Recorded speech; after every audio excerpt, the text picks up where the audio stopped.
رسول اللہ صلی اللہ علیہ وسلم نے فرمایا ان فی الجنۃ لساعۃ لا یوافقها عبد مسلم قائم یصلی یسأل اللہ خیرا الا اعطاه ایاه۔ مسلمانوں، جمعہ کا دن اتنا مبارک دن ہے، اس دن ایک ایسی گھڑی آتی ہے جو بھی مسلمان جس چیز کی دعا کرے، جو بھی اللہ سے طلب کرے، مطالبہ کرے، الا اعطاه ایاه، اللہ تعالیٰ اسے عطا کر دیتے ہیں۔ وقال بيده يقللها، اور آپ نے کہا یہ بہت چھوٹی گھڑی ہوتی ہے، وہی ساعۃ خفیفہ، بہت تھوڑا وقت ہوتا ہے اس گھڑی کا، اس لیے اس گھڑی کی تلاش میں رہا کرو۔ یہ کون سی گھڑی ہے؟ علماء نے مختلف اقوال پیش کیے، دو روایتیں ہمیں اس کی وضاحت کرتی ہیں۔ ایک روایت بتاتی ہے اس گھڑی کا وقت ہی ما بین ان یجلس الامام الى ان تقضى الصلاة، جب خطیب خطبہ دینے کے لیے منبر پہ آتا ہے اس وقت سے لے کر جب تک نماز ختم نہیں ہو جاتی، اس کے درمیان جتنا وقت گزرتا ہے یہ وقت اتنا مبارک ہے، جو بھی مانگو اللہ اسے قبول فرماتے ہیں۔ اور دوسری روایت کے الفاظ ہیں یوم الجمعہ 12 ساعة، جمعے کے دن 12 گھڑیاں ہیں، لا یوجد فیہا عبد مسلم یسأل اللہ شیئا الا آتاہ ایاہ، ان 12 گھڑیوں میں ایک ایسی گھڑی ہے جو بھی انسان مانگتا ہے اللہ اسے پورا فرما دیتے ہیں۔ فالتمسوها آخر ساعت بعد العصر، یہ گھڑی عصر کی نماز سے لے کر مغرب کی نماز تک ہوتی ہے۔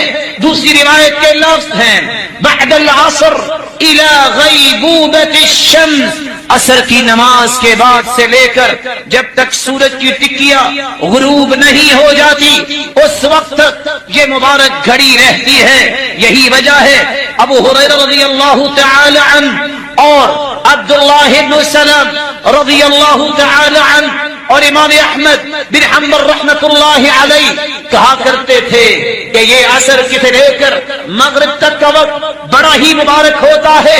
یہی وجہ ہے سعید بن جبیر رحمۃ اللہ علیہ عصر کی نماز پڑھتے اور اللہ کے سامنے بیٹھ جاتے، ذکر کرتے، قرآن پڑھتے، درود پڑھتے، لا یکلمہ احد، مغرب کی نماز تک کسی سے کلام کرنا پسند نہ کرتے۔ اور سلف صالحین کا یہ رویہ رہا ہے، جمعے کا دن ہوتا اور عصر کی نماز پڑھنے کے بعد اپنے گھر بھی جاتے، دروازہ بند کر لیتے اور کسی کو مغرب تک آنے کی اجازت نہ دیتے۔ سبب کیا ہے؟ اس دن کثرت سے درود کیا جائے، اس دن کثرت سے ذکر کیا جائے، کثرت سے دعا کی جائے، جس کو اللہ نے عید الاضحیٰ، عید الفطر اور تمام دنوں کا سرتاج کہا۔ اس دن کا اہتمام کرنے والا بھی اللہ کے ہاں اتنا ہی عزت والا ہوگا۔ اللہ رب العزت اس دن کی عظمت اور اہمیت کو سمجھنے کی توفیق عطا۔ فضیلت اتنی ہی انسان اگر سمجھ لے جس کے بارے میں خود رسول اللہ صلی اللہ علیہ وسلم نے فرمایا، اور یہ روایت عبداللہ ابن عمر رضی اللہ تعالی عنہ اور ابو ہریرہ رضی اللہ تعالی عنہ سے مروی ہے۔ اس صحیح مسلم کی 865 نمبر روایت ہے لَيَنْتَهِيَنَّ أَقْوَامٌ عَنْ وَدْعِهِمُ الْجُمُعَاتِ، لوگ جمعہ چھوڑنے کے جرم کو چھوڑ دیں، أَوْ لَيَخْتِمَنَّ اللَّهُ عَلَى قُلُوبِهِمْ، وگرنہ اللہ تعالیٰ ان کے دلوں پر مہر لگا دیں گے، ثُمَّ لَيَكُونُنَّ مِنَ الْغَافِلِينَ، پھر ان کی زندگی غافلوں کی زندگی ہو جائے گی۔ اور ایک دوسری روایت کے الفاظ یہ ہیں من ترک 3 جمع متہاونا، جو شخص 3 جمعے سستی کرتا ہوا چھوڑ دیتا ہے، طبع اللہ علی قلبی، اللہ تعالی اس کے دل پر مہر لگا دیتے ہیں۔ رسول اللہ صلی اللہ علیہ وسلم نے جمعے کی فضیلت کے متعلق فرمایا، سیدنا ابو ہریرہ رضی اللہ تعالی عنہ سے مروی ہے کہ اللہ رب العزت کے پیارے پیغمبر نے صحابہ کرام کو اس بات کی خوشخبری دی اور فرمایا نحن الآخرون الاولون یوم القیامہ، ہم دنیا کے اندر تو یہودیوں اور عیسائیوں کے بعد آئے ہیں، لیکن قیامت کے دن سب سے پہلے جنت میں جائیں گے۔ المقضی لہم قبل الخلائق، پوری کائنات سے پہلے اگر کسی کا حساب و کتاب ہوگا، کسی کو اس بات کی نوید سنائی جائے گی کہ تم جنت میں جاؤ تو وہ امت محمد ہوگی۔ صحیح مسلم کی 856 نمبر روایت اور صحیح بخاری کی 876 نمبر روایت میں رسول اللہ صلی اللہ علیہ وسلم کا فرمان ہے، اضل اللہ عن الجمعۃ من کان قبلنا، ہم سے پہلے یہودی تھے، عیسائی تھے، لیکن وہ گمراہ ہو گئے جمعے کے متعلق۔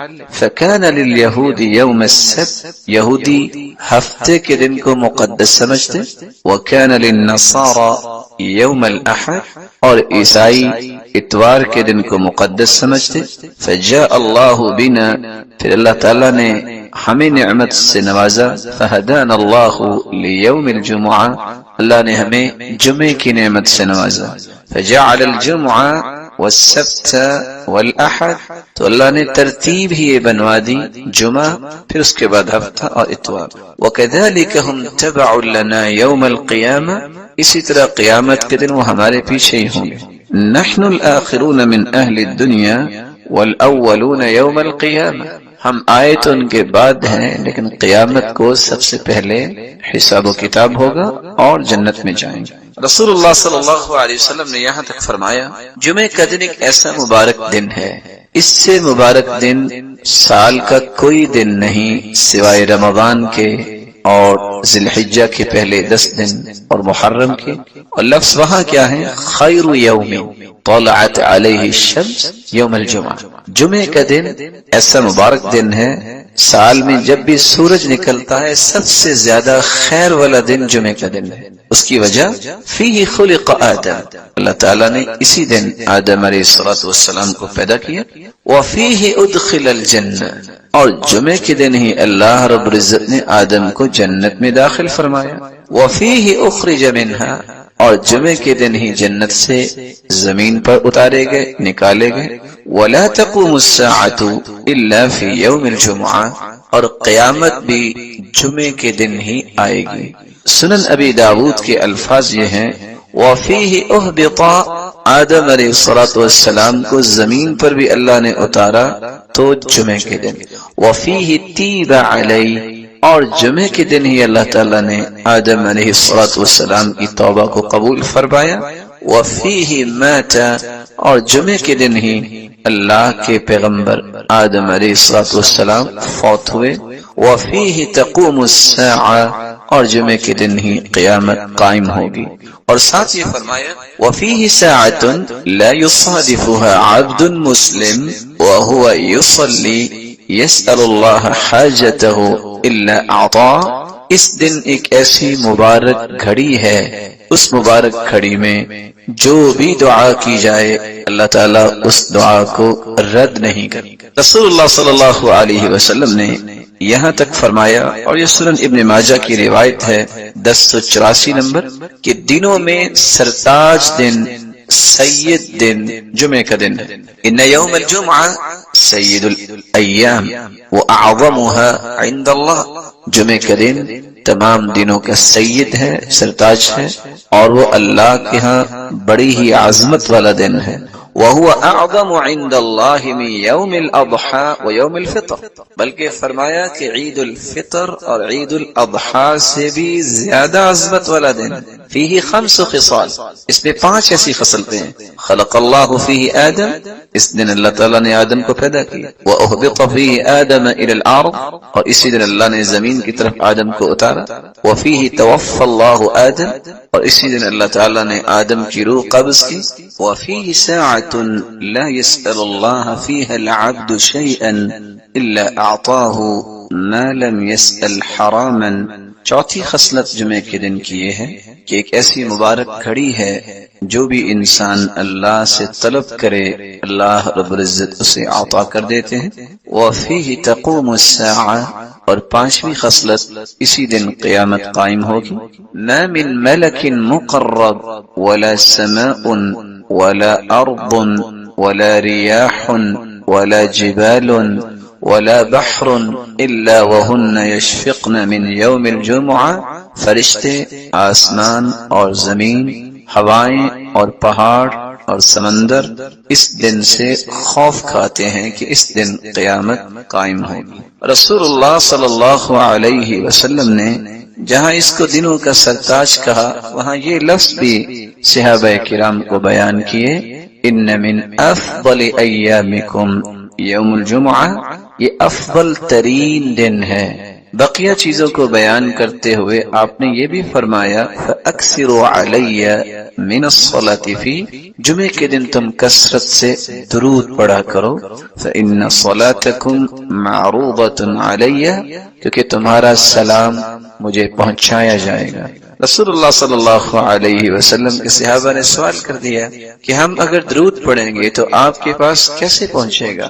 تو جواب دیا ان اللہ حرم علی الارض ان تأکل اجساد الانبیاء، اللہ تعالیٰ نے زمین پر حرام کر دیا ہے کہ وہ انبیاء کے جسد مبارک کو نقصان پہنچائے یا کھائے، تو تمہیں ثواب اور اجر سے نوازا جائے گا۔ اور یہ روایت سنن ابی داود کی 1047 نمبر اور سنن النسائی کی 1373 نمبر اور سنن ابن ماجہ کی 1082 نمبر۔ رسول اللہ صلی اللہ علیہ وسلم نے فرمایا جمعے کا دن تھا تو جبریل امین تشریف فرما ہوئے، اور جبریل امین نے اپنی ہتھیلی پہ ایک سفید شیشے کی طرح ایک چیز مجھے دکھائی، فی وسطها كالنکتة السوداء، جس کے درمیان ایک کالا نشان تھا۔ فقال ما هذه يا جبریل، میں نے سوال کیا جبریل یہ کیا؟ قال هذه الجمعة يعرضها عليك ربك لتكون لك عيدا، یہ تیرے رب کی طرف سے تحفہ ہے، جمعے کا دن ہے اور آپ کے لیے اللہ نے اس کو عید بنایا ہے، وَلِقَوْمِكَ مِن بَعْدِكَ، اور آپ کی قوم کے لیے بھی عید ہے۔ اور ایک دوسری روایت کے الفاظ یہ روایت طبرانی کی روایت ہے، اور شیخ البانی رحمۃ اللہ علیہ صحیح الترغیب والترہیب میں اس کو صحیح کہہ رہے ہیں۔ آپ کے زبان اقدس سے یہ الفاظ بھی نکلے ان هذا اليوم جعله اللہ عیدا للمسلمین، اللہ تعالیٰ نے جمعے کے دن کو مسلمانوں کے لیے عید کا دن بنایا ہے۔ بلکہ رسول اللہ صلی اللہ علیہ وسلم نے فرمایا ان فی الجنۃ لسوقا یأتونها کل جمعہ، جمعے کا مبارک دن اللہ جنت میں بھی رکھے، جنت میں ایک بازار ہوگا یأتونها کل جمعہ، صحیح مسلم کی 2833 نمبر روایت ہے کہ جنت میں بھی ایک بازار ہوگا جس میں جنتی جمعے کے دن آئیں گے، کیا کیفیت ہوگی یہ اللہ ہی جانتے ہیں۔ اور اگر اس کو دوسرے لفظوں میں آپ کہہ سکیں کہ جنت میں بھی اللہ تعالیٰ جمعہ بازار جنتیوں کی خواہشوں کو پورا کرنے کے لیے لگوائیں گے۔ فتحب ريح الشمال، شمال کی طرف سے ہوا آئے گی، فتحسو فی وجوہہم وثيابہم، جو جنتیوں کے لباس اور ان کے چہروں پہ پڑے گی، فیزدادون حسنا وجمالا، تو اللہ کی طرف سے اس گرد پڑنے سے جو گرد نہیں ہوگی، اس مٹی کی وجہ سے ان کے حسن میں اضافہ ہوگا، فیرجعون الی اہلہم، جب وہ گھروں کو واپس پلٹ کے آئیں گے، وقد ازدادوا حسنا وجمالا، تو گھروں والے بھی اس سے زیادہ خوبصورت ہو چکے ہوں گے، فیقول لهم اہلوہم، تو وہ کہیں گے گھروں والے واللہ لقد ازددتم بعدنا حسنا وجمالا، اللہ کی قسم تم تو ہمارے بعد اور زیادہ حسن میں ہو گئے ہو، فیقولون، تو وہ جواب دیں گے وانتم واللہ لقد ازددتم بعدنا حسنا وجمالا، اللہ کی قسم ہم تو ہوئے آپ بھی اللہ کی رحمت سے حسن و جمال میں اور زیادہ ہو گئے۔ رسول اللہ صلی اللہ علیہ وسلم فضیلتوں کے ساتھ ہمیں دو حکم دیے ہیں۔ پہلا حکم کہ جمعے کے دن کثرت سے درود پڑھا جائے، دوسرا حکم اس میں ایک ایسی مبارک گھڑی ہے جو بھی دعا کی جائے وہ دعا رد نہیں ہوتی۔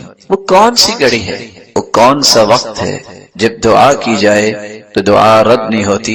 سیدنا ابو ہریرہ روایت کرتے ہیں، اور یہ صحیح بخاری کی 935 نمبر اور صحیح مسلم کی 852 نمبر روایت ہے، ان فی الجمعۃ للساعہ، جمعے کے دن ایک ایسی گھڑی ہے، لا یوافقها عبد مسلم قائم یصلی، جو بھی شخص اس گھڑی کو پا لیتا ہے اس حالت میں کہ وہ نماز پڑھ رہا، یسأل اللہ خیرا الا اعطاہ ایاہ، اللہ تعالیٰ اس کو ہر وہ چیز عطا کر دیتے ہیں جس کا بندہ مومن سوال کرتا ہے۔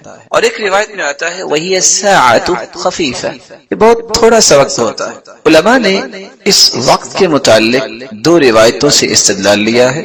پہلی روایت ابو موسیٰ اشعری رضی اللہ تعالی عنہ کی ہے کہ وہ گھڑی اس وقت شروع ہوتی ہے ہی ما بین ان یجلس الامام الى ان تقضى الصلاة، خطیب جو خطبہ دینے کے لیے ممبر پہ بیٹھتا ہے اور جب تک نماز نہیں ہو جاتی، گویا کہ خطبے کا وقت اور نماز کے ختم ہونے تک یہ ایک ایسی مبارک گھڑی ہے جس گھڑی میں جو بھی انسان مانگے اللہ اس کو عطا کرتے ہیں، اور یہ صحیح مسلم کی 853 نمبر روایت ہے۔ دوسری روایت میں آتا ہے جمعے کی دن 12 گھڑیاں ہوتی ہیں، ان 12 گھڑیوں میں ایک ایسی ساعہ ہے، ایک ایسی گھڑی ہے جو بھی انسان اس میں دعا کرے اللہ قبول فرماتے ہیں۔ فَالْتَمِسُوهَا آخِرَ سَاعَةٍ بَعْدَ الْعَصْرِ، تو تم عصر کے بعد اس کو آخری گھڑی میں تلاش کیا کرو۔ یہ روایت سنن النسائی کی 1387 نمبر روایت ہے۔ علماء محدثین نے ان دونوں احادیث کو سامنے رکھتے ہوئے اس بات کو راجح قرار دیا ہے کہ عصر کے بعد کا وقت ایسا مبارک وقت ہے کہ اس میں ایک ایسی گھڑی ہے جس گھڑی میں انسان دعا کرے تو اللہ رب العزت اس کی دعا کو رد نہیں کرتے، اس کو عطا کر دیتے ہیں۔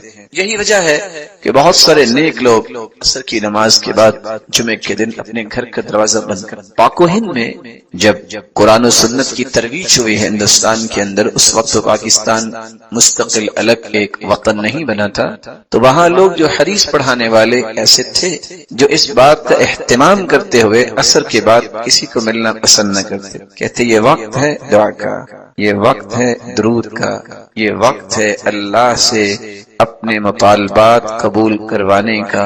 وہ بیٹھ کے دعا کرتے اور قرآن مجید کی تلاوت کرتے اور رسول اللہ صلی اللہ علیہ وسلم کی ذات اقدس پر درود بھیجتے اور کثرت سے درود پڑھا کریں۔ کہتے ہیں بس مولویوں کو تو کام کو نہیں ہے، تو ہمیں کہتے ہیں کہ ہم بھی اس دن یہی کام کریں۔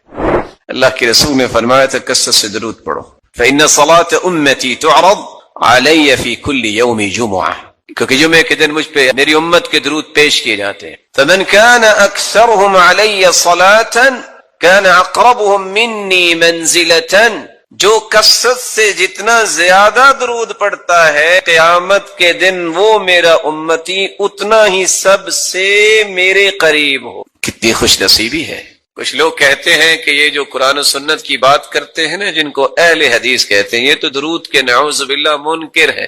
منکر نہیں کہتے، منکر کہتے ہیں، کیونکہ ان بیچاروں کو یہ نہیں پتا ہوتا کہ منکر اور منکر میں بھی کیا فرق ہے۔ جبکہ کتاب و سنت کو سمجھنے والے کیا کہتے ہیں کہ ساری زندگی دعا کرتے رہو، اگر تم درود نہ پڑھو وہ دعا قبول ہونا تو دور کی بات، وہ دعا تو آسمانوں تک چڑھتی نہیں ہے۔ کوئی پوچھے تو صحیح نام سے کہ ہمارا موقف کیا ہے، خود سے ہی بات بنا کے کہہ دیں کہ قرآن و سنت کو ماننے والے ایسا کہتے، ہم تو نہیں ایسا کہتے۔ ہم تو کہتے ہیں دنیا میں سب سے بڑا خوش نصیب ہی وہ ہے جو اللہ کے ذکر کے بعد سب سے زیادہ درود پڑھتا ہے۔ رسول اکرم صلی اللہ علیہ وآلہ وسلم نے اسی لیے صحابہ کرام سے کہا تھا من صلی علی او سأل لی الوسیلہ حقت علیہ شفاعتی یوم القیامہ، جو شخص درود پڑھتا ہے اور پھر میرے لیے وسیلہ طلب کرتا ہے، قیامت کا دن ہوگا میں اس امتی کی شفاعت کروں گا، سفارش کروں گا۔ صحیح ترغیب کی روایت 1668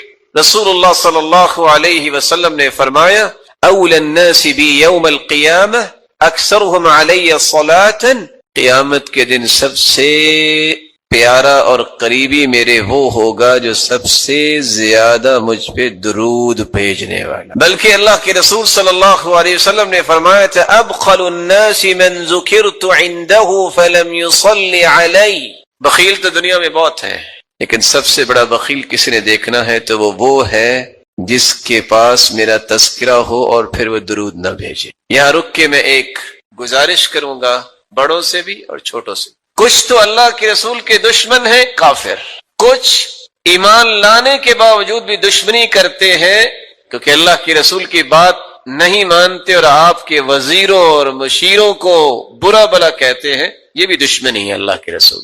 اور کچھ لوگ چاہتے نہ چاہتے بھی بخیلی کر جاتے ہیں اور بخل کرنے والوں کے صف میں کھڑے ہو جاتے ہیں اور اپنے آپ کو نیک بھی کہتے ہیں. آپ پوچھیں گے وہ کیسے؟ اپنا نام آئے گا تو 4 سابقے 4 لاحقے، ایم اے پاس ہے، بی اے پاس ہے، اور یہ ماسٹر کیا ہے، یہ ایم فل کیا ہے، پی ایچ ڈی کی ہے. اس کے بغیر نام لکھنا بولنا سننا پسند ہی نہیں ہے. سرتاج رسول صلی اللہ علیہ وسلم کا نام آئے گا تو کیا ڈال دیں گے؟ صاد. بخیل ہے. تیری زبان کی سب سے بڑی سعادت یہ ہے، تیرے قلم کی سب سے بڑی سعادت یہ ہے اس زبان کی نوک پہ بھی آئے محمد الرسول اللہ صلی اللہ علیہ وسلم. اس سے بڑی سعادت کیا ہے قلم کی؟ وہ ساری دنیا کی باتیں لکھ لے، اللہ کے ذکر کے بعد محمد مصطفیٰ کا نام آئے تو صلی اللہ علیہ وسلم نہ کہے. سعادت کیسے؟ خوش بختی ہے. تو میں بات اگلی کرنے سے پہلے ایک وعدہ لینا چاہوں گا، اور اگر اس وعدے پہ ہم سب پختہ ہو جائیں تو آج کی مجلس اس کا فائدہ ثابت ہو جائے گا. کون ہے جو آج کے بعد جب بھی لکھے گا وہ صاد یا صلعم نہیں لکھے گا بلکہ پورا لکھا کرے گا صلی اللہ علیہ وسلم؟ کون کون وعدہ کرتا؟ آپ اہل علم ہیں، آپ کو ان باتوں کا خیال کرنا چاہیے. کچھ لوگ سارا کچھ لکھیں گے، بسم اللہ الرحمن الرحیم نہیں لکھیں گے، 786 لکھ دیں گے. ان مسکینوں سے پوچھو 786 بنتا کیسے ہے؟ ابجد حوض حقی کو بھی نکالیں تو 786 بنا کے دکھائے. عادات کا علم جو ہے اس میں بھی دیکھیے. پھر اللہ عز و جلال کے نام میں بخل. دنیا میں کسی سے محبت ہو تو اس کے تذکرے نہیں زبان پہ ختم ہوتے، تو رب تعالیٰ جو خالق و مالک ہے اس کا نام مبارک لیتے وقت جو کہے کہ 786، یہ وہ رویے ہیں جو بتاتے ہیں کہ اللہ عز و جلال کی عظمت سے متعارف شخص نہیں ہے. یہ آپ صلی اللہ علیہ وسلم نے فرمایا، صحیح ترغیب کی روایت ہے 1675، کل دعاء محجوب حتی یصلی علی محمد. ہر دعا روک دی جاتی ہے، وہ پہنچتی نہیں آسمانوں تک جس میں درود نہیں ہوتا. بلکہ حسین ابن علی کی روایت ہے صحیح ترغیب کی 1681، من ذکرت عنده فخطئ الصلاة علی خطئ طریق الجنہ. جس شخص کے پاس اللہ کے رسول صلی اللہ علیہ وسلم کا تذکرہ کیا جائے وہ درود پڑھنا بھول جائے، وہ درود پڑھنا بھولا نہیں، جنت کا راستہ بھول گیا ہے. یہ ہمارا موقف ہے. اس پہ کوئی اشکال ہے تو کوئی بتائے. ہمارا تو موقف ہے دعا ہی قبول نہیں ہوتی، دعا چڑھتی نہیں ہے، وہ جنت کا راستہ ہی بھول جاتا ہے. کون کہتا ہے کہ قرآن و سنت کی بات کرنے والے درود کے منکر ہے؟ یہ صرف حاسد اور ناقد جو ہے جس کے پاس کوئی دلیل نہیں بنتی تو پھر وہ تانے دیتا ہے. تان و تشنیع کرنے والے کبھی بھی فلاح نہیں پاتے. اللہ کے رسول صلی اللہ علیہ وسلم پر درود بھیجنا یہ ہر مسلمان کی سب سے بڑی سعادت ہے اللہ ذو جلال کے ذکر کے بعد. آپ صلی اللہ علیہ وآلہ وسلم کی محبت کا یہ تقاضا کہ آپ پر درود پڑھا جائے. اس کے بارے میں ایک ضروری بات سمجھنے والی ہے. کتنے لوگ ترجمہ کرتے ہیں ان اللہ وملائکتہ یصلون علی النبی، ان اللہ وملائکتہ، بے شک اللہ ذو جلال اور اس کے فرشتے، یصلون علی النبی، وہ نبی پر درود بھیجتے ہیں. یہ ترجمہ ٹھیک نہیں ہے. یا ایھا الذین آمنوا صلوا علیہ وسلموا تسلیما، اے مومنو تم بھی درود پڑھو. لفظ صلاۃ جب اس کی نسبت اللہ ذو جلال کی طرف کی جائے، ویسے تو صلاۃ کے 18 معنی ہیں عربی زبان، لیکن جب یہ کہا جائے صلی اللہ، اس کا مطلب ہوتا ہے اللہ ذو جلال رحمتوں کی برکھا برسائیں گے، تعریف کریں گے. ابو امامہ الباہلی رضی اللہ تعالی عنہ فرماتے ہیں رآنی النبی صلی اللہ علیہ وسلم وانا احرک شفتی، آپ صلی اللہ علیہ وسلم نے مجھے دیکھا کہ میں جب بیٹھا ہوتا تو میرے ہونٹ حرکت کرتے. پوچھا یا ابا امامہ بأي شيء تحرك شفتيك، یہ آپ کی ہونٹ حرکت کرتے مجھے نظر آتے ہیں، کیا پڑھتے ہو؟ قال اذکر اللہ، اللہ کے رسول آپ نے تو فرمایا تھا کہ نجات ملتی اس کو ہے دنیا کی مصیبتوں اور دکھوں اور غموں سے، اور اسی طرح قبر اور حشر سے جو کثرت سے ذکر کرتا ہے. فرمایا الا اخبرک باکثر بافضل من ذکرک باللیل والنہار.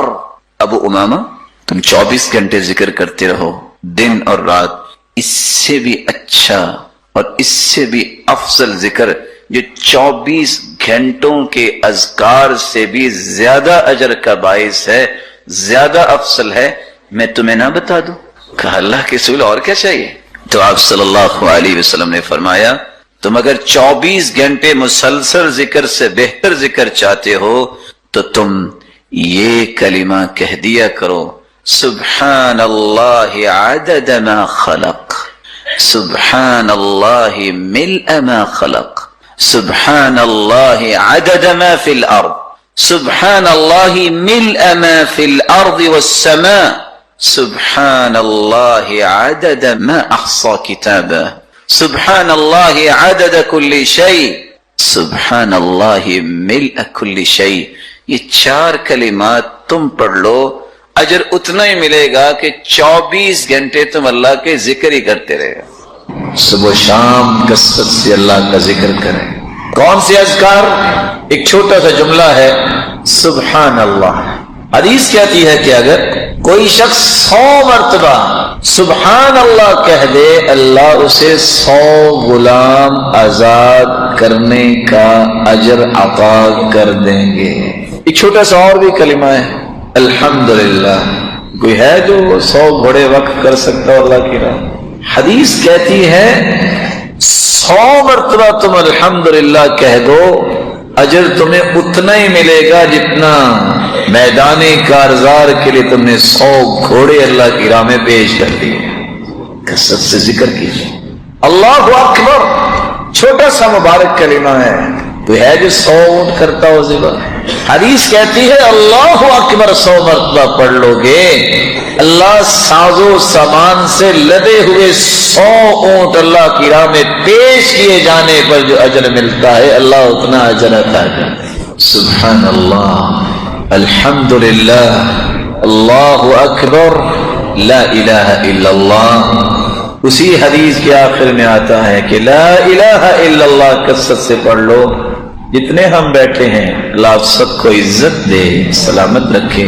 آپ ساری زندگی بھی سجدے میں پڑے رہیں تو زمین و آسمان کا خلا نیکیوں سے کیسے بھرے گا؟ 100 مرتبہ جو لا الہ الا اللہ پڑھ لیتا ہے، اللہ زمین و آسمان کا خلا اس کے لیے نیکیوں سے بھر دیتے ہیں۔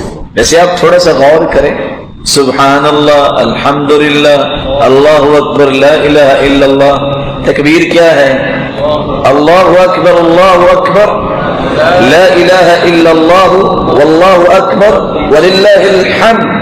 وہی 4 کلمے ہیں، وہی 4 کلمے ہیں جن کی آج اہمیت مسلمان سمجھتا نہیں ہے۔ اللہ ذوالجلال نے اپنے پیغمبر کے ذریعے ایک بہت بڑا انعام ہم تک پہنچایا ہے، اور وہ کون سا انعام ہے جس کے بارے میں آپ کی خدمت میں چند باتیں رکھنا چاہتا ہوں۔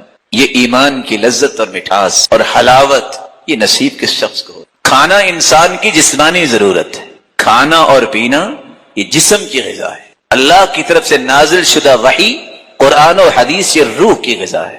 کھانا پینا جتنا اچھا ہوگا اس کی لذت زبان محسوس کرتی ہے، ایمان جتنا اچھا ہوگا اس کی لذت دل محسوس کرتا ہے۔ انسان جسمانی طور پر بیمار ہو جائے، اچھے سے اچھا کھانا بھی اس کے سامنے رکھ دے اسے کڑوا لگتا ہے۔ انسان کا روح بیمار ہو جائے اور انسان کا ایمان کمزور ہو جائے تو انسان کو دنیا کی کوئی خوشی کیا، کوئی غمی محسوس نہیں ہوتی، اس کے اندر صرف قلق ہوتی ہے، اضطراب ہوتا ہے، فرسٹریشن ہوتی ہے، ہر وقت پریشان، ہر وقت جو ہے کسی ڈپریشن کا شکار رہتا ہے۔ سبب کیا ہے؟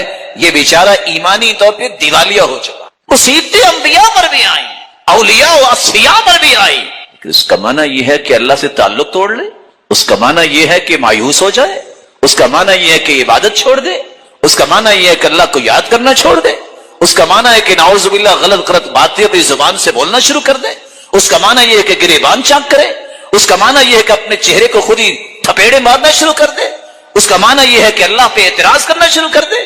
نہیں، ایمان کا معنی یہ ہے کہ کہا جائے کل لن یصیبنا الا ما كتب اللہ لنا هو مولانا، جو بھی حالات پیش آئیں گے وہ میرے رب نے فیصلہ کیا ہے، اور اللہ ذوالجلال ہمارا مولا ہے، وہی ہمارا مالک ہے، اس کے فیصلے پہ ہم راضی ہیں۔ لذتی و راحتی فیما قدر علی، میری زندگی کی اصل لذت و حلاوت اور مٹھاس یہ ہے میرے رب نے جو فیصلہ کیا ہے وہ بالکل ٹھیک کیا ہے، میں اس پہ راضی۔ قرآن مجید کی سب سے خوبصورت صورتیں جو فجر کی نماز سے پہلے 2 رکعتوں کے اندر پڑھی جاتی ہیں، قل یا ایھا الکافرون اور قل ھو اللہ احد، بلکہ اس سورت کے الفاظ اللہ کے ہاں اتنا مقام رکھتے ہیں، ان الفاظ کے ساتھ اگر دعا کی جائے تو یہ اس میں اعظم بن جاتا ہے، جو بھی دعا کی جائے اللہ اس دعا کو رد نہیں کرتے۔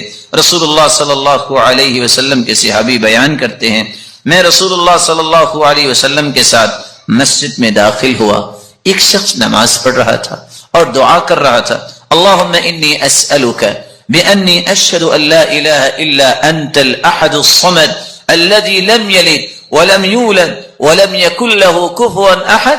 ان الفاظ کے ساتھ اس نے دعا کی تو اللہ کے رسول صلی اللہ علیہ وسلم فرمانے لگے، والذی نفسی بیدہ لقد سألہ باسمہ الاعظم الذي اذا سئل به اعطى واذا دعی به اجاب۔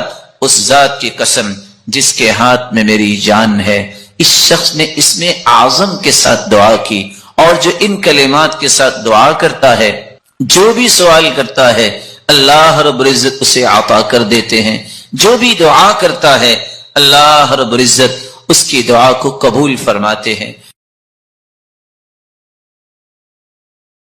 محرم مقدس کے معنی میں ہے ایک مسلمان کو اس مہینے میں کم از کم 10 کام کرنے چاہیے۔ پہلا کام یہ ہے جو رسول اللہ صلی اللہ علیہ وآلہ وسلم نے صحابہ کو سکھایا ہے، اور وہ یہ ہے کہ 10 محرم کا روزہ رکھیں۔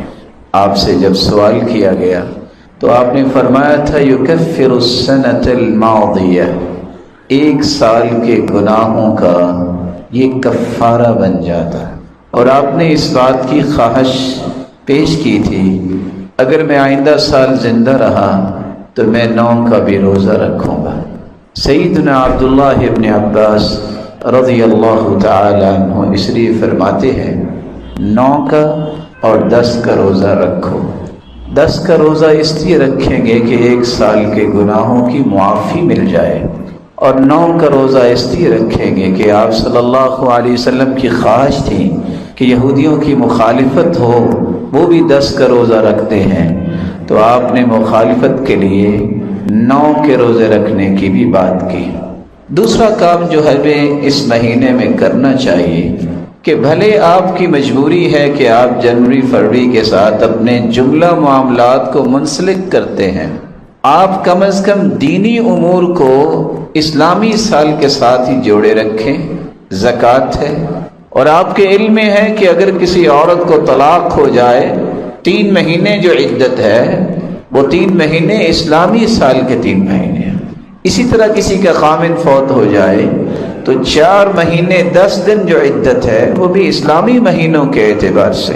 تو جن چیزوں کو اللہ ذوالجلال نے اس نظام کے ساتھ جوڑا ہے، اگر ہم توڑیں گے تو سب سے پہلے تو اللہ ذوالجلال کی اس تعلیم کی مخالفت ہوگی، اور رسول اللہ صلی اللہ علیہ وآلہ وسلم نے جو صحابہ کرام کو ایمان دیا ہے یہ اس کی مخالفت ہوگی، پلس اس کے کہ بہت سارے دینی نقصانات ہوں گے۔ تیسرا کام جو اس مہینے میں کرنے والا ہے کہ ہمیں ان مقدسات کا، ان محرمات کا احترام اور مقدسات کی قدسیت اور تقدس پہ کوئی حرف نہیں آنے دینا چاہیے۔ جیسا کہ اللہ کی ذات ہے تو اللہ کی قدسیت، اس کی عظمت پر کبھی کمپرومائز نہ کریں۔ اس پہ جو انسان حرف زنی کرتا ہے، زبان کھولتا ہے، ایک مسلمان کا اس کے ساتھ کوئی تعلق نہیں ہوتا۔ کہ کبھی بھی قرآن مجید کی عظمت اور تقدس پر حرف نہیں آنے دینا چاہیے۔ ہر وقت اس کی عظمت کو سمجھیے، کتنا عظیم ہے یہ قرآن۔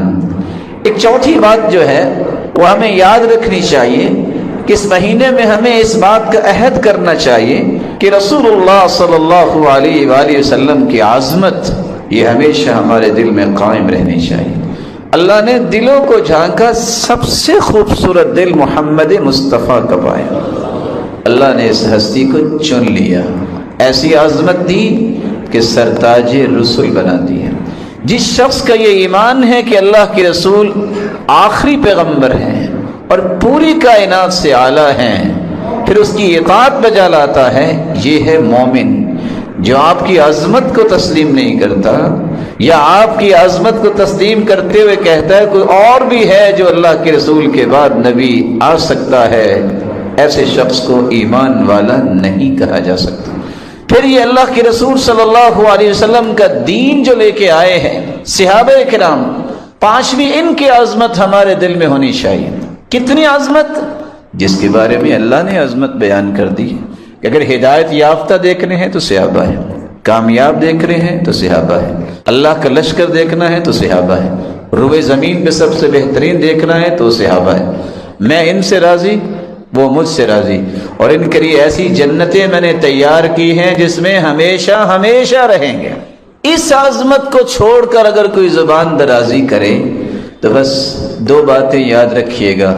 ایک بات امام احمد بن حنبل نے فرمائی ہے جو 10 لاکھ حدیثوں کے حافظ تھے، تمہیں نظر آئے کہ کوئی شخص ان عظیم لوگوں کے بارے میں زبان درازی کر رہا ہے تو اس کے اسلام پہ تہمت لگانا، یہ دیکھنا مسلمان بھی ہے کہ نہیں، کیونکہ مسلمان تو ایسا نہیں کر سکتا۔ اور امام ابو زرع رازی جو 7 لاکھ حدیثوں کے حافظ تھے، تمہیں نظر آ جائے کہ صحابہ کرام کے بارے میں کوئی نقص بیان کر رہا ہے تو یقین کر لینا یہ مسلمان نہیں، یہ زندیق انسان ہے، یہ بے دین انسان ہے۔ ایک چھٹی عظمت جو ہمیں یاد رکھنی چاہیے، کسی کمزور مسلمان کے ساتھ ظلم نہ کرنا۔ اللہ اس امت کو کبھی عزت نہیں دیتے جو کمزوروں کے حق مارتی ہے۔ اللہ ذوالجلال ہمیں صحیح راستہ عطا فرمائے، کمزوروں کا خیال کرنے والا بنائے۔ اور آپ صلی اللہ علیہ وآلہ وسلم نے ایک 7ویں چیز کی طرف بھی اشارہ کیا، اللہ کے نزدیک دعا سے بڑھ کے عظمت والی کوئی چیز نہیں۔ دعا کیا کریں، جمعے کا دن ہے، عصر سے شام تک جو دعا کریں رد نہیں ہوتی۔ بارش ہو رہی ہے، بارش کے نیچے کھڑے ہو کے دعا کریں رد نہیں ہوتی۔ سفر پہ نکلے ہیں، مسافر کی دعا رد نہیں ہوتی۔ سحری کے وقت اٹھ کے سبحان اللہ والحمد للہ ولا الہ الا اللہ واللہ اکبر ولا حول ولا قوت الا باللہ پڑھ کے دعا کرے، جو مانگیں گے پورا ہوگا۔ اذان ہو جائے جماعت کھڑی ہونے تک، یہ 10 سے 12 منٹ کا یہ وقت کتنا سہانا ہے، جو دعا کرو رد نہیں ہوتی۔ ایک 8ویں چیز بھی عظمت والی ہے۔ سیدنا عمر جب جا رہے تھے تو تھکاوٹ کی وجہ سے جوتی اٹھا کے کندھے پہ رکھی۔ رسول اللہ صلی اللہ علیہ وسلم کے صحابی کہتے ہیں لوگ کیا کہیں گے کہ مسلمانوں کا جو لیڈر ہے اس کے پاس شاید ایٹیکیٹس اور مینرز نہیں ہیں۔ تو سیدنا عمر کھڑے ہو گئے، کہا اگر تیری اسلام کے اندر اتنی قدر و قیمت نہ ہوتی تو آج میں مار مار کے تجھے عبرت بنا دیتا۔ اسلام نہیں تو ہمیں عزت دی ہے، ہم تو ذلیل ترین لوگ تھے اسلام سے پہلے، ہمیں اللہ نے اسلام کی وجہ سے عزت دی۔ اگر اسلام کو چھوڑ کر ہم نے کسی اور طریقے سے عزت چاہی تو وہ دوبارہ ذلیل کرنے پر بھی قادر ہے۔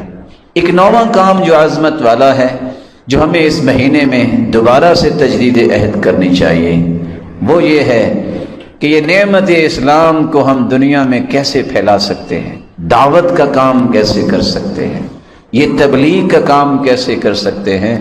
1,24,000 پیغمبر آئے، سب کو اللہ ذوالجلال نے پہلی ذمہ داری یہ دی کہ اپنی اپنی قوم کو سمجھائیں کہ اللہ کے سوا کوئی عبادت کے لائق نہیں۔ تاریخ یہ بتاتی ہے کہ اللہ کے رسول نے 104 خط لکھے، اگرچہ 105 خطوں کا بھی تذکرہ آتا ہے۔ آپ نے محرم کے مہینے میں ہی سب سے پہلے یہ خط لکھے 6 بادشاہوں کی طرف اور انہیں اسلام کی دعوت دی اور روانہ کیا صحابہ کرام کو کہ اسلام کی دعوت کو لے کے وہ نکلے۔ اللہ ذوالجلال ہمیں بھی توفیق سے نوازے کہ اس نئے سال میں ہم بھی پلاننگ کریں کہ ہم اچھے سے اچھے اسلام کا کام کیسے کر سکتے ہیں۔ ساتھ ہی اللہ کے رسول نے محرم کا ہی مہینہ تھا جب زکوٰۃ کی وصولی کا نظام بنایا تھا۔ اور آخری بات، رسول اللہ صلی اللہ علیہ وآلہ وسلم نے اس بات سے منع کیا ہے کہ ایسے کام کریں جس سے آپ کا ایمان جاتا رہے، جس سے آپ اللہ کے مجرم بن جائیں۔ اس مہینے میں الزام تراشیاں بھی ہو رہی ہیں اور ہوں گی۔ کن ہستیوں کے بارے میں؟ اور حدیث یہ کہتی ہے من قال فی مسلم، جو کسی مسلمان کے بارے میں وہ بات کہتا ہے جو اس کے اندر ہے نہیں، اللہ جہنم میں جہنمیوں کے جسم سے نکلنے والے خون اور پیپ میں اسے رکھے گا، حتی یخرج مما قال، جب تک وہ ثابت نہیں کرے گا، اس جہنم سے نکل نہیں پائے گا۔ اس لیے سوچئے آپ کہاں کھڑے ہیں میرے پیارے بھائیوں۔ میرا اور آپ کا یہ عقیدہ ہونا چاہیے جو قرآن نے بیان کیا ہے کہ جملہ صحابہ جو ہیں وہ اللہ کی جنت کے وارث ہیں، اور اگر یہ کہنے والا کہے والعیاذ باللہ کہ سوائے چند صحابہ کے نعوذ باللہ سارے مرتد ہو گئے تھے، تو کیسا ایمان بچا؟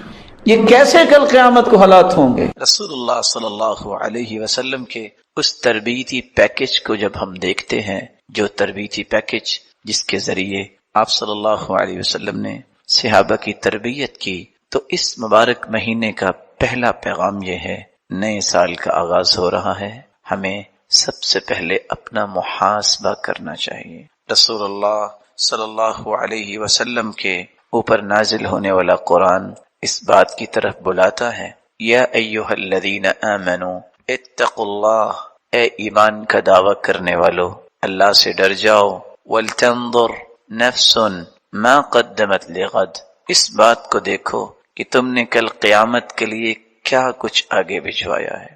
ہر جان یہ سوچے وہ وقت آنے والا ہے، وہ وقت قریب ہے جب ایک چٹیل میدان میں پوری کائنات کو جمع کیا جائے گا، ایسا چٹیل میدان لا تری فیہ عوجا ولا امتا، نہ کوئی اونچ نیچ ہوگی کوئی چھپ سکے، نہ وہاں کوئی درخت ہوگا، نہ وہاں کوئی پہاڑ ہوگا، پوری کائنات میدان محشر میں جمع ہوگی۔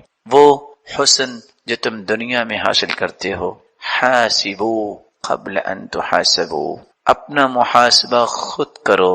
سیدنا عمر رضی اللہ تعالیٰ عنہ کہا کرتے تھے، اس سے پہلے کہ تمہارا محاسبہ قیامت کو کیا جائے، وَتَزَيَّنُوا لِلْعَرَضِ الْأَكْبَرِ، آج تم دنیا میں بھی زینت اور حسن اختیار کرتے ہو، لباس پہن کر، جوتا پہن کر، بالوں کو بنا کر، لیکن قیامت کا دن آنے والا ہے کہ تمہارے جسم پہ کوئی لباس نہیں ہوگا، تمہارے پاؤں میں کوئی جوتی نہیں ہوگی، تمہارے بال بکھرے ہوئے ہوں گے۔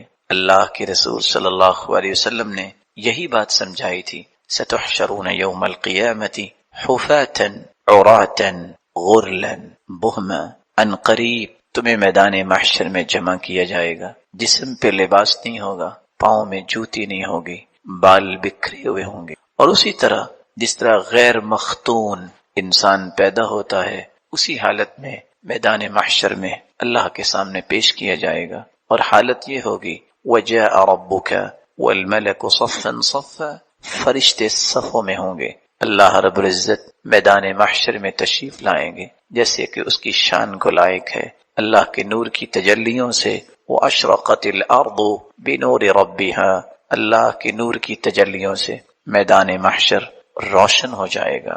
جب یہ بات اللہ کے رسول صلی اللہ علیہ وسلم نے بتائی تو سیدہ عائشہ پریشان ہوئی، کہتی ہیں یا رسول اللہ صلی اللہ علیہ وسلم، الرجال والنساء ينظر بعضهم الى بعض، ساری زندگی تو ہم نے پردہ کیا، ہم نے اپنی عزتوں کی حفاظت کی، اپنی عصمتوں کو چھپایا، کیا قیامت کے دن کوئی لباس نہیں ہوگا؟ کیا مرد اور عورتیں ایک دوسرے کی طرف دیکھیں گی؟ تو رسول اللہ صلی اللہ علیہ وسلم نے فرمایا یا عائشہ، اے عائشہ رضی اللہ عنہا، آپ کیا بات کر رہی ہو؟ الامر اشد من ان یہمہم ذاک، معاملہ تو اس سے بھی بڑا ہوگا، کسی کو ہوش ہی نہیں ہوگی کہ ہم کہاں کھڑے ہیں، سب کچھ بھول چکے ہوں گے۔ وَتَرَى النَّاسَ سُكَارَى وَمَا هُمْ بِسُكَارَى، لوگ یوں محسوس ہوگا جیسے نشہ کیا ہوا ہے، لیکن انہوں نے نشہ نہیں کیا ہوگا۔ ایک وقت آئے گا یکون الناس کالفراش المبثوث، اس طرح پتنگوں کی طرح گرے ہوں گے لوگ، لیکن ایک وقت آئے گا سب کی صفیں بنائی جائیں گی، نیک لوگوں کی صف، انبیاء کی صفیں، اولیاء کی صفیں، علماء کی صف، فرشتوں کی صفیں۔ اللہ رب العزت ایک ایک انسان کے ساتھ مخاطب ہوں گے۔ ان ربکم یحاضر ولیس بینہ وبینہ ترجمان ولا حجاب، ایک وقت آنے والا ہے اللہ رب العزت ہر انسان سے ہم کلام ہوں گے، کوئی ترجمانی کرنے والا نہیں ہوگا، کوئی ٹرانسلیٹر وہاں نہیں ہوگا، ولا حجاب، کوئی پردہ بھی نہیں ہوگا۔ آج دنیا میں کوئی بات صحیح بیان نہیں کر سکتا، کہتے ہیں فلاں کی مدد لے لیتے ہیں، وہ کلیریفیکیشن صحیح دے سکتا ہے، فلاں کو بلا لیتے ہیں، وہ آرگیو اچھا کر لیتا ہے، فلاں کو بلاتے ہیں، اس کے پاس لینتھ ایکسپیرینس ہے، ڈیبیٹ اچھی کرتا ہے۔ قیامت کے دن ہر شخص نے اپنا حساب خود دینا ہے۔ وَلَيْسَ بَيْنَهُ وَبَيْنَهُ تُرْجُمَانٌ وَلَا حِجَابٌ، کوئی پردہ بھی نہیں ہوگا اور کوئی ترجمانی کرنے والا بھی نہیں ہوگا۔ اور پہلا سوال یہ ہوگا، جب تک 4 سوالوں کے جواب نہیں دے گا اس وقت تک قدم نہیں اٹھا سکے گا۔ لا تزول قدم عبد حتى يسأل عن 4، جہاں انسان کھڑا ہے کھڑا ہی رہ جائے گا۔ سوال کیا ہوں گے؟ سب سے پہلا سوال عن علمه ما عمل به، بتاؤ تجھے معرفت، پہچان، علم جو ملا تھا تم نے عمل کتنا کیا تھا۔ وعن عمره فيما افنى، تجھے زندگی کی نعمت دی تھی، تیری صبحیں، تیری شامیں، تیری ظہریں اور تیری عصریں اور تیری راتیں کہاں گزرتی تھی۔ وعن شبابه فيما ابلى، تو نے جوانی کو کھپایا کہاں تھا۔ وعن ماله من اين اکتسب، بتاؤ ذرا یہ مال تیرے پاس آیا تو کہاں سے آیا تھا۔ وفيما انفقه، اور بتاؤ مال تو آ گیا پھر تم نے خرچ کہاں کیا تھا۔ سوالات ہوں گے، جوابات دینے پڑیں گے اور اللہ دکھائیں گے سب کچھ۔ ایسی کتاب جب سلمہ رضی اللہ تعالی عنہا نے یہ سنا کہ عورتیں اور مرد بغیر لباس کے میدان محشر میں جمع ہوں گے تو وہ رونے لگ گئیں، کہتی ہیں وَسَوْأَتَا، ہائے کاش کیا بنے گا، بے لباس ہو جائیں گے قیامت کو۔ تو رسول اللہ صلی اللہ علیہ وسلم نے فرمایا یا سلمہ، اے سلمہ تم کیا کہہ رہی ہو، شغل الناس، لوگ تو مشغول ہوں گے۔ قلت وما الذي يشغلهم یا رسول اللہ صلی اللہ علیہ وسلم، سرتاج رسول کون سی مشغولیت قیامت کو؟ قال نشر الصحائف فيها مساقيل الزر ومساقيل الخردل۔ اے سلمہ حالت یہ ہوگی کہ لوگ پسینے میں ہوں گے، یکون الناس على قدر اعمالهم في العرق، اپنی بد اعمالیوں کی وجہ سے میدان محشر میں پسینے میں ہوں گے۔ منهم من يكون الى کعبی، کسی کا پسینہ اس کے جسم سے نکلا ہوا اتنا ہوگا کہ اس کے ٹخنے پسینے میں ہوں گے۔ ومنهم من يكون الى ركبتي، اور کسی کا پسینہ اس کے گھٹنے تک ہوگا۔ ایک لمحے کے لیے سوچئے جسم میں کتنا پسینہ نکلے گا کہ گھٹنے تک پانی کی طرح پسینہ ہو جائے گا۔ ومنهم من يكون الى حقوي، کسی انسان کا پسینہ اس کی کمر تک ہوگا۔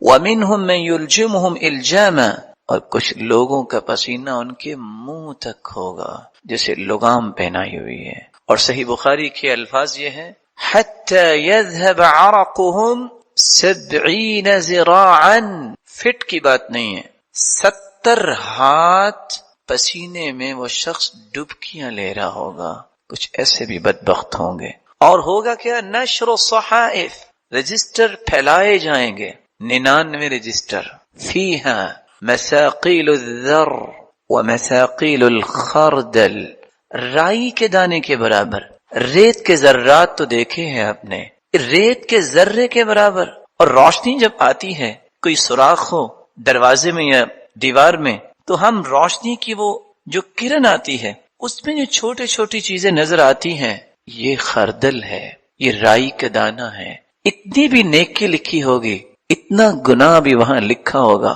اور انسان دیکھ کے حیران رہ جائے گا، کہے گا ما لهذا الكتاب لا يغادر صغيرة ولا كبيرة الا احصاها، یہ کتاب کیسی کتاب ہے، اس نے زندگی کا کوئی پل نہیں چھوڑا، اس نے ہر چھوٹی نیکی، ہر چھوٹے گناہ، ہر بڑی نیکی، ہر بڑے گناہ سب کو محفوظ کیا ہوا ہے۔ پوری کائنات کے سامنے